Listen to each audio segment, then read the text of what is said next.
예. 지난번에 인질로 끌려갔다가 극적으로 풀려난 그 이스라엘 군인이 있었어요. 오리 메기디시라는 군인. 아직도 그 인질 상태에서 풀려난 거에 대한 트라우마, 이런 그 정신적 고통, 아직도 쉽지 않을 텐데, 그 인질에서 나온 사람, 군인, 오리 메기디시. 아이고, 이름도 참. 요즘 어떻게 지내신답니까? 네. 이 하마스에 납치됐다가 이스라엘군에 의해서 구출된 이 오리 메기디시 상병 사진 보시면 기억이 나실 텐데요. 나할 오즈 기지에서 감시병으로 복무하다가 하마스에 납치됐던 이 메기디시 상병 이번 주 월요일부로 다시 현역으로 복귀했다고 합니다. 이스라엘군은 이 메기디시 상병을 복귀시키기로 한 결정에 대해서 국가에 봉사하려는 이 메기디시 상병의 개인적인 열망 그리고 사명감에 의해서 이번 결정이 비롯됐다라고 밝혔습니다. 다시 또 군대를 들어가는군요. 네. 정말 대단한 청년입니다. 이런 청년이 있는가 하면, 오리 같은 이런 청년이 있는가 하면, 전쟁이 나도 군대 가지 않는 또 이스라엘 유대인 청년들이 있어요. 정통 유대인 청년들인데, 이렇게 군대 안 가는 이스라엘의 정통 유대인 청년들을 향해서 이스라엘 국방부 장관이 한마디 했다고 하는데 무슨 얘기를 한 겁니까? 네, 갈란트 국방장관은 지난 76년간 병역 의무 면제를 받아온 이 초정통파 유대교 청년들을 향해서 이제는 군복무 의무를 져야 한다 라고 목소리를 냈습니다. 이 정통 유대인들은 1948년 이스라엘 건국 이후에 계속적으로 병역 면제를 받아왔어요. 그때 당시에는 사실 초정통파 유대인 수가 400명 정도밖에 안 됐기 때문에 이게 병역 면제가 돼도 괜찮았는데, 이 정통 유대인들이 워낙에 아이를 많이 낳지 않습니까? 그래서 최근에는 이 정통 유대인의 수가 전체 인구의 12%에 육박할 정도로 수가 급격하게 늘어나면서 이 군면제를 둘러싸고 형평성 논란이 굉장히 커졌습니다. 실제로 지난 1년간 초정통파 유대인 청년 6만 6천 명이 군면제를 받았다고 하고, 이 수가 역대 최고 기록이라고 하는데요. 아마 점점 더 늘어나겠죠. 근데 이 6만 6천 명 중에 540명이 그래도 전쟁이 시작된 이후에는 자발적으로 입대를 했다고 하는데, 어쨌든 그래서 2017년 9월 이스라엘 대법원이 이 정통 유대인들 군면제를 위헌으로 판결하고, 이들의 군면제 이제는 없애야 된다라고 얘기했지만, 정통 유대인들이 시위를 하고 반발을 너무 거세게 하는 바람에 여태까지 관련 규정이 수정되지 못하고 계속 법안이 연장되어 왔었거든요. 근데 이 연장된 법안이 오는 3월 중으로 이제 만료가 되면서 이 법안을 더 연장을 해야 되냐 말아야 되냐를 가지고 이야기가 계속 나왔는데, 현재 이스라엘이 지금 전쟁 중이지 않습니까? 안 그래도 지금 이스라엘군이 이달 초에 이스라엘 군 장병 복무 기간 전체 다 늘려야 된다. 남자 현역 지금 2년 7개월이거든요. 3년으로 늘려야 된다. 여자 현역 2년에서 3년으로 늘려야 된다. 또 다른 뭐 예비군 복무 기간도 현저하게 이렇게 늘리면서 이스라엘 인구 12%나 되는 이 초정통파 유대인들 계속해서 군면제를 받는 것이 맞냐라는 이야기가 계속해서 나오고 있는 상황이거든요. 그래서 갈란트 국방장관은 이 모든 사람이 짐을 나눠줘야 된다는 것이 이번 전쟁으로 증명됐다면서 지난 75년간 도달하지 못한 합의와 결정 이제는 내려야 된다라고 전했습니다. 또 갈란트 장관은 이어서 육체적인 존재 없이는 영적인 존재도 없다라고 하면서 우리가 맞닥뜨린 안보 상황은 모든 이들이 부담을 져야 한다는 걸 보여주고 있다라고 전했습니다.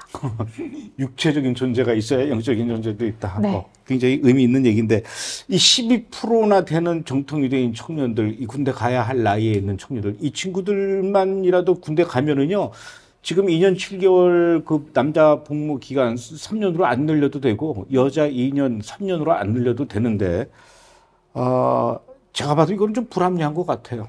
예. 자, 그런가 하면 심지어 그 베니 간츠, 이분은 더 센 요구를 했어요. 정통 유대인들뿐만 아니라 이스라엘 시민권을 가진 아랍 사람, 원래는 정통 유대인들도 군대를 안 갔지만은 이스라엘 시민권을 가진 아랍 사람들, 어차피 또 저 상대 측은 또 팔레스타인 사람들이기 때문에 뭐 친척이 있을 수도 있고 같은 동족일 수도 있고, 그래서 이 사람들한테는 우리가 총을 쥐게 하지 말자. 그래서 이 이스라엘 시민권을 가진 아랍 사람들한테는 군복무가 의무가 아니었거든요. 근데 이제 베니 간츠는 이 친구들도 다 군대 가야 된다, 이렇게 얘기했다면서요? 네, 맞습니다. 베니 간츠 그리고 가디 아이젠코트, 이 두 사람의 주장인데요. 두 사람 다 전 이스라엘군 참모총장 출신으로서 사회의 모든 계층이 조국을 위해서 봉사해야 된다라고 주장을 하면서 초정통파 유대인은 물론 아랍 이스라엘인들까지 모두 군대 입대를 해야 된다고 주장하고 있습니다. 이 아랍 이스라엘인들은 이스라엘 인구의 20%를 차지한다고 하는데요. 거기에 이제 초정통파 유대인 12%까지 더하면 사실 실제로 이스라엘을 지키는 인원은 정말로 몇 안 되지 않습니까? 그래서 형평성 문제가 충분히 대두될 수 있다고 생각합니다. 지금 이스라엘은 정통 유대인들의 이 군복무 문제가 큰 화두가 되고 있는 것 같은데 베냐민 네타냐후 입장에서도 이 정통 유대인들의 군복무 문제 굉장히 좀 곤란할 것 같은 게 지금 베냐민 네타냐후 총리가 이 정부를 구성하면서 총리를 할 수 있었던 것이 정통 유대인 정당과 연정해서 정부를 구성하고 있지 않습니까? 네. 이런 상황에서 정통 유대인들 군대에 가야 된다 이런 얘기 나오면은 정통 유대인당에서 또 그럼 우리는 지금 네타냐후하고 같이 할 수 없어 그러고 또 뛰쳐나오면은 또 정부가 무너지게 돼. 네타냐후 입장에서 굉장히 곤란할 것 같아요. 네, 맞습니다. 사실 이 베냐민 네타냐후 총리가 이끄는 연정이 베냐민 네타냐후 총리가 그 소속되어 있는 리쿠드당을 빼면 전부 다 초정통파 정당이기 때문에 이게 사실 굉장히 큰 문제거든요.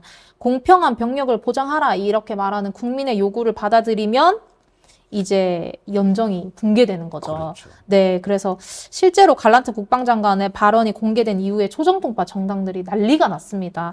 초정통파 정당들 네타냐후가 여름까지 집권하고 싶으면 이 군면제법 조용히 통과시켜라. 야, 네, 이렇게 대놓고 그냥 협박하는군요. 그렇죠. 예. 갈란트가 정부를 무너뜨리려고 한다, 지금. 그리고 연정을 분열시키려고 노력하는 이 천박한 진보적 움직임, 우리는 반대한다라고 하면서 아주 격앙된 목소리들이 나오고 있습니다. 그 중간에 끼어있는 베냐민 네타냐후 총리 굉장히 많이 힘들 것 같아요. 지금 전쟁도 해야 되고 국제사회하고도 싸워야 되고 그래서 그런지 이스라엘의 뭐 어떤 전문가인데 이분은 무슨 전문가인지는 잘 모르겠지만 이 전문가가 베냐민 네타냐후의 전쟁 이전의 사진과 전쟁 이후의 최근 사진 두 개를 비교하면서 굉장히 정신적으로 많이 힘들 것 같다라는 어떤 심리 분석까지 했다고요? 네, 맞습니다. 무슨 전문가냐면 이 얼굴에 나타난 특징을 통해서 이제 사람을 분석하는 전문가가 사진 두 개를 가지고 네타냐후의 정서 상태를 분석을 한 결과를 내놨는데요. 사진을 보시면 첫 번째 사진이 전쟁이 시작된 지 거의 4개월 후인 모습, 2024년 1월 31일에 촬영된 모습이고 화가 많이 나 있네. 두 번째 사진이 10월 7일 전쟁이 시작되기 9일 전인 2023년 9월 29일에 촬영된 모습입니다. 전문가는 전쟁 전에 찍힌 사진은 덜 비관적으로 보이고 또 이 두꺼운 눈썹이 아주 자신감과 카리스마를 나타낸다라고 분석을 했는데 반면에 전쟁 후에 찍힌 사진에서는 눈썹이 전혀 정돈되지 않은 모습을 통해서 정신적으로나 정서적으로 흩어져 있는 상태다라고 분석을 했고요. 또 전쟁 전에는 눈썹이 굉장히 깔끔하고 이게 집중된 상태, 자기가 뭘 원하는지 아는 상태인데 전쟁 후에는 그렇지 않다는 거죠. 또 왼쪽 사진에 눈이 더 위로 들려가 있는 반면 눈 옆이 더 처지고 눈이 다 더 좁아져 있고 흰자위도 많이 노출되어 있는 모습이 보이고 또 입술도 아랫입술을 보시면 예전보다 아래로 이렇게 더 이렇게 처져 있는 모습, 그런 걸 보면서 굉장히 비관적인 상태가 아니냐라고 분석을 했고, 또 결정적으로 전쟁이 시작되고 난 이후에 이 이마를 보시면 전쟁 전보다 더 많이 노출돼 있어요, 위로.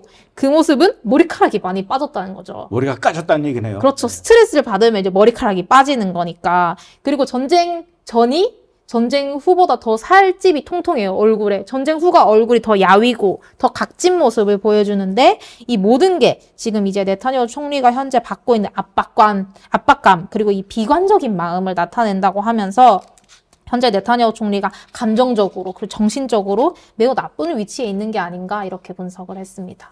근데 지금 전쟁이 나서 1200명이나 되는 이스라엘 국민들이 죽고 또 240명이 인질로 끌려가고 이스라엘 군인들도 지금 전쟁터에 나가 있고 또 많은 군인들이 전사했고 이런 상황에서 그 한 나라의 지도자가 전쟁 이후의 사진이 얼굴이 더 포동포동 살찌고 더 온화해 보이고 기뻐 보이고 그럼 더 이상한 거 아닙니까? 맞습니다.